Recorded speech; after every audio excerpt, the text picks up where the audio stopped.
avec une expo tout en lumière naturelle d'ailleurs, celle des photos de Diane Arbus. Hein, très belle exposition, exceptionnelle. Exceptionnel. D'où l'intérêt de faire la Manche.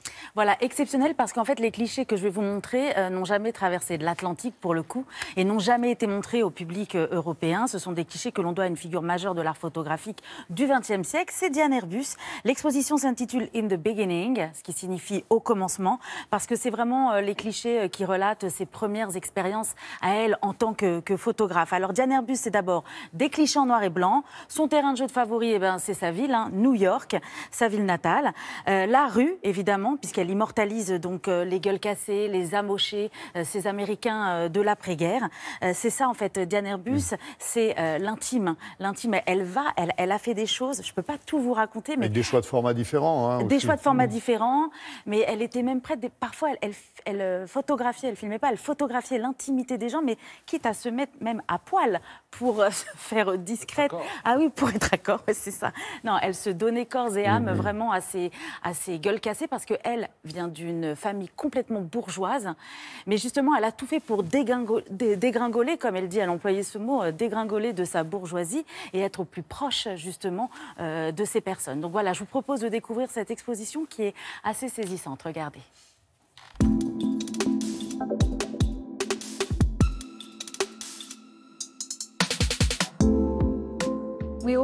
On croit tous connaître l'œuvre de Diane Arbus, mais tant qu'on n'a pas vu ses premiers clichés, on ne la comprend pas vraiment. Cette exposition nous montre la première partie de sa carrière. Vous pouvez voir ses premières photographies. Là, par exemple, cet homme sur une plage, c'est une image assez étonnante, parce que cet homme qui est là, au milieu des gens, apparaît comme piégé par l'objectif de Diane Arbus.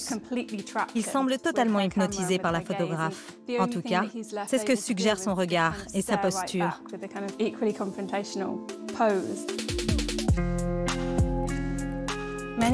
Bon nombre de ses collègues avaient déjà expérimenté la photographie de rue, mais Diane était la seule à se confronter directement à ces sujets.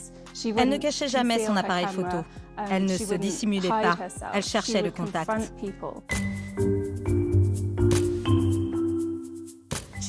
À ses débuts, dans la rue, elle utilise un 35 mm. En 1962, elle découvre le Rolleiflex avec son fameux format carré. Contrairement aux images rectangulaires du 35 mm, le format carré, qu'on connaît bien maintenant avec Instagram, demande un travail particulier au niveau du cadrage. Tout dans le cadre est composé différemment. Ça change aussi la manière dont elle prenait les photos, sa façon de se comporter dans la rue. Avec le 35 mm, elle était obligée de placer son appareil devant les yeux. Avec celui-là, son regard était libre et elle pouvait communiquer plus facilement avec son sujet. Diane Arbus a photographié beaucoup de travestis. Elle était très attirée par des gens en pleine mutation, entre deux genres, masculin, féminin. Mais elle photographiait aussi beaucoup les enfants, les adolescents. Ce qui l'intéressait, c'était ce passage entre l'enfance et l'âge adulte.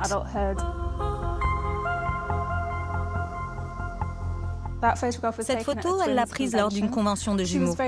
Elle était fascinée par ces gens qui ont une dualité en eux, comme s'il y avait deux versions de la même personne.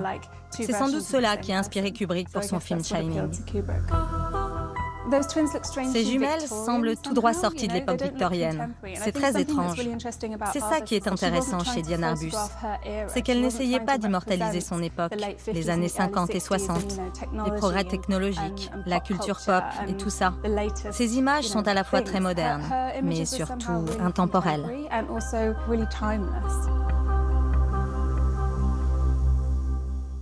Londres étant la seule étape en fait de cette expo oui, pour l'instant, européenne, j'entends. Européenne, oui. Ouais, juste à Londres, elle ne viendra pas en France.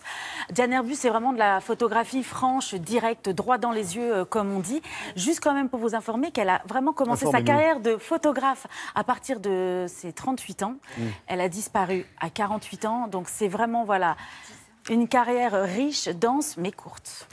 À Londres jusqu'au 6 mai, c'est ça? Exactement. Quel musée, quelle Hayward Gallery. Galerie, voilà, c'est ça. Merci beaucoup, Myriam.